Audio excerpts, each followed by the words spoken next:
Bonjour et bienvenue à la Critique Exigeante pour cette review de la deuxième saison de Yuri Doesn't Dream of Santa Claus. Cette fois-là, avant c'était Doesn't Dream of Bunny Senpai. Une fois je le dis en anglais, là, mais bref, titre désastreux malheureusement pour une série qui mériterait un titre plus accrocheur, qui pourrait paraître plus facile à publiciser. J'avais vraiment bien apprécié la première saison. Pour moi, c'est une des perles de la dernière décennie. Vraiment, il y avait rarement un animé qui avait su, pas dans toute son intégralité, mais à un moment autant susciter des émotions fortes chez moi. Donc forcément, deuxième saison, j'allais être au rendez-vous.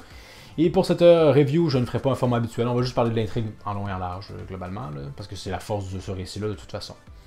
Et justement, hein, si la première saison, je trouvais marquer un coup de circuit, avec notamment une finalité qui est frappante, ben c'est pas tant le cas ici. On a juste 4 simples, si on veut, cas de puberté, problème de puberté à régler. Et ironiquement, la deuxième péripétie est la plus forte, la plus poignante, parce que c'est celle qui implique davantage personnellement Agaki.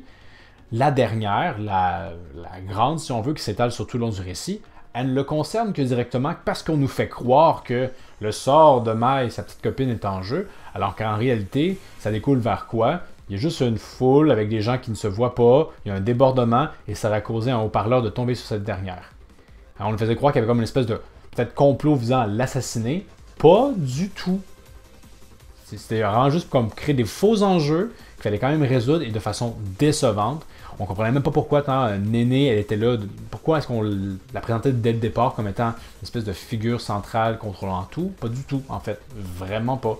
C'était vraiment étrange. Si la première saison finissait vraiment en coup de poing, ben ici, non. C'est davantage en déception, je trouve. La deuxième péripétie avec Agaki, je la trouvais poignante, avec le twist qu'on ne pouvait pas vraiment voir, avec un truc intéressant. C'était bien ficelé. Toutes les autres péripéties, un peu moins. Et il faut aussi le dire, mais ça c'est moi, hein, il y a eu beaucoup de temps qui s'est écoulé entre les deux saisons. Je me souvenais pas forcément de tous les personnages. Ils ont des chara-design quand même pas rocambolesques, et c'est correct, la vie c'est comme ça. Mais ça faisait en sorte que j'avais un peu de misère à me repérer en différents personnages. Je me disais, ah, c'est tel personnage qui est tel que tel. Donc j'apprécierais probablement mieux si j'aurais écouté une deuxième fois, mais ça n'arrivera pas. Donc il y a ça aussi que je voulais soulever. Donc globalement, c'est vraiment juste moins bon que la première saison.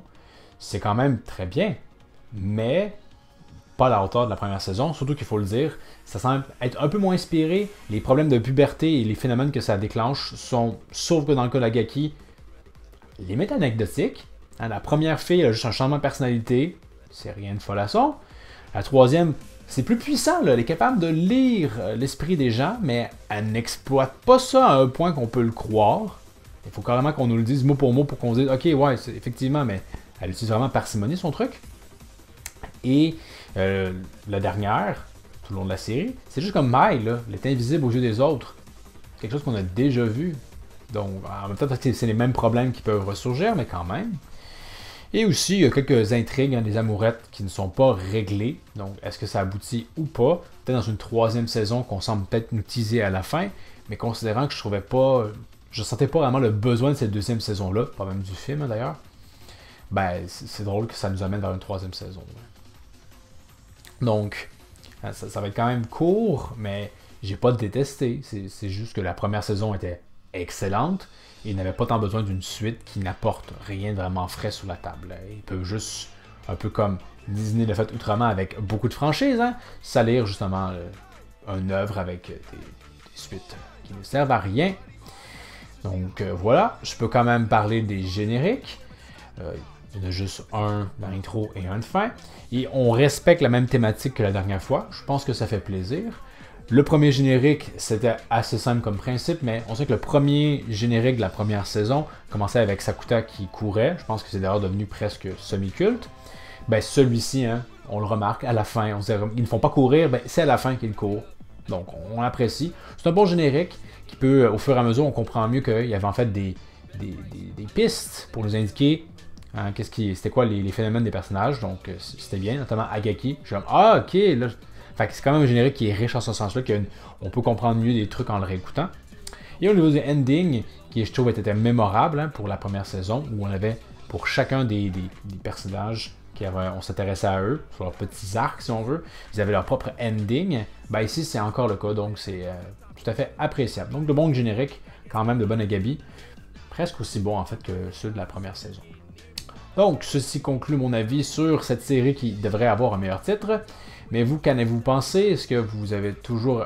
Ben, Sakuta est toujours égal à lui-même, ça va bien, là, mais encore une fois, il n'y a rien de genre comme « Ah, je suis tellement content que la deuxième saison ait existé pour telle raison. » Non, pas vraiment. Donc, vous pouvez me faire part de vos avis à vous dans les commentaires. Pour la prochaine critique exigeante, je ne sais pas, je réfléchirai, mais comme toujours, hein, vous avez une demande, une suggestion. Si c'est facile à faire, je le ferai dans les commentaires. Et posez pas trop la question si c'est facile ou pas. Faites juste le faire. Et on croisera les doigts que c'est facile pour moi, sait-on jamais. Donc, merci d'avoir regardé. N'hésitez pas à vous abonner. Et je vous dis à la prochaine critique exigeante.